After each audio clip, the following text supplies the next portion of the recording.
சுக்கு மாவு பிடிக்கும்.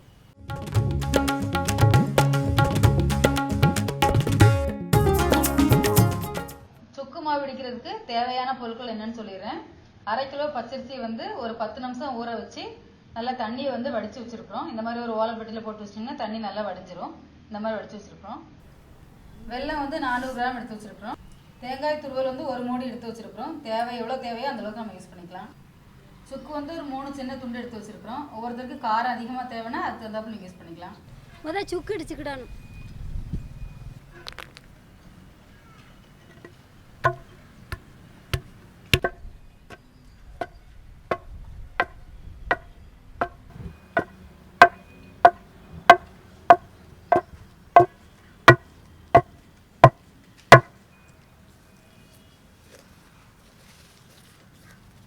சுக்கு இடிச்சாச்சு. தோண்டு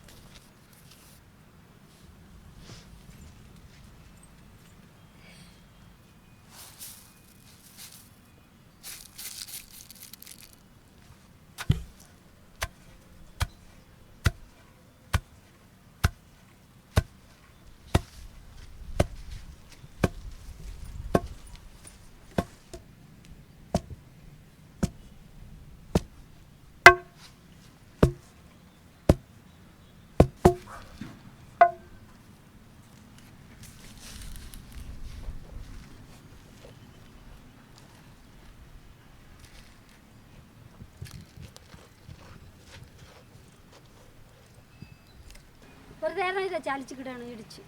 இந்த மாவு வந்து ரொம்ப நைஸாக இருக்கக்கூடாது. நைஸாக இருந்தால் நல்லா இருக்காது. கொஞ்சம் பரபரன்னு தான் இருக்கணும். அதனால் ஒரே ஒரு தடவை சளிச்சா போதும். அப்புறம் அதை அப்படியே போட்டு இடிச்சுக்கலாம் வெல்லத்தோடு சேர்த்து.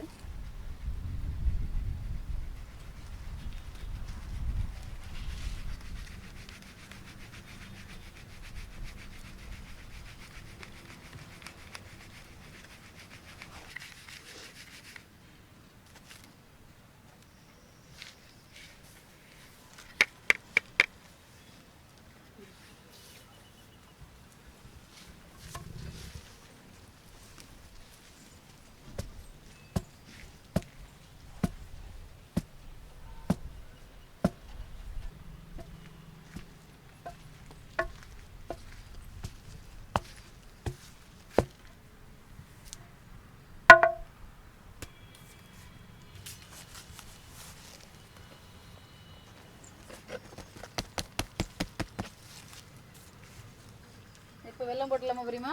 போடலாம். போட்டால் ரொம்ப ஆகுமா?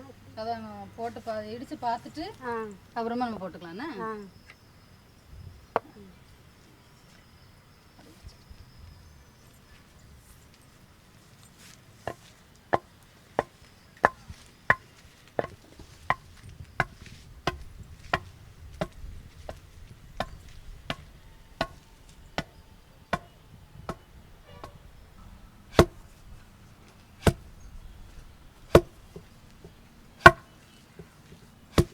சுக்கு பொடி,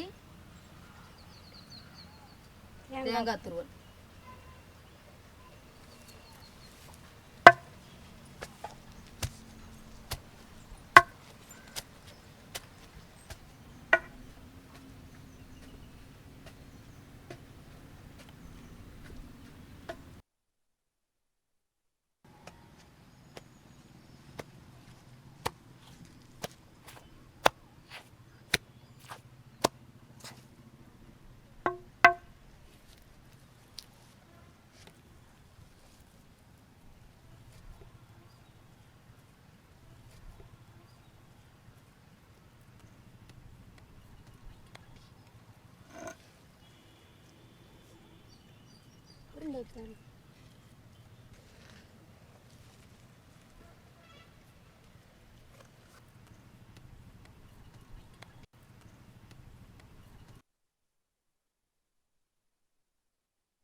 சுக்கு மாவு சூப்பரா இருக்கு. கார்த்திகளுக்கு இப்படி இடிச்சு சாப்பிட்டு பாருங்க. சுக்கு மாவு சூப்பரா இருக்கு. அந்த காலத்துல வந்து இப்படி பெருசு பெருசா உருட்டி வச்சுக்கிட்டு கொஞ்சம் கொஞ்சமா பிச்சு சாப்பிடுவாங்களாம். ஆனா நம்ம இப்படி சின்ன சின்னதா கொழுக்கட்டை மாதிரி உருட்டி வச்சுக்கிட்டீங்கன்னா குழந்தைங்களுக்கு ஒவ்வொரு உருண்டையா கொடுக்கறதுக்கு ரொம்ப வசதியா இருக்கும். நாங்க வந்து உரல் அடிச்சிருக்கிறோம், எல்லாருக்கும் உரல் இருக்காது. அதனால நீங்க வந்து மிக்சியில போட்டு இடிச்சுக்கோங்க. மிக்சியில இடிக்கிறதா இருந்தா ஃபர்ஸ்ட் சுக்கு அடிச்சுக்கோங்க, அதுக்கப்புறமா அரிசி இடிங்க, அதுக்கப்புறமா வெல்லமா பொடிச்சு வச்சுக்கோங்க, அதுக்கப்புறமா தேங்காய் துருவல் எல்லாமே ஒன்னா சேர்த்து நீங்க மாவா பிசைஞ்சு எடுத்துருங்க. அதான் உங்களுக்கு வந்து வசதியா இருக்கும். மிக்சியில எல்லாம் சேர்த்து ஒன்னா இடிக்க முடியாது. அதனால எல்லாமே தனித்தனியா பொடிச்சு வச்சுக்கிட்டு திருப்பி ஒரு பாத்திரத்துல போட்டு ஒன்னா மிக்ஸ் பண்ணி நீங்க உருண்டையா பிடிச்சுக்கோங்க.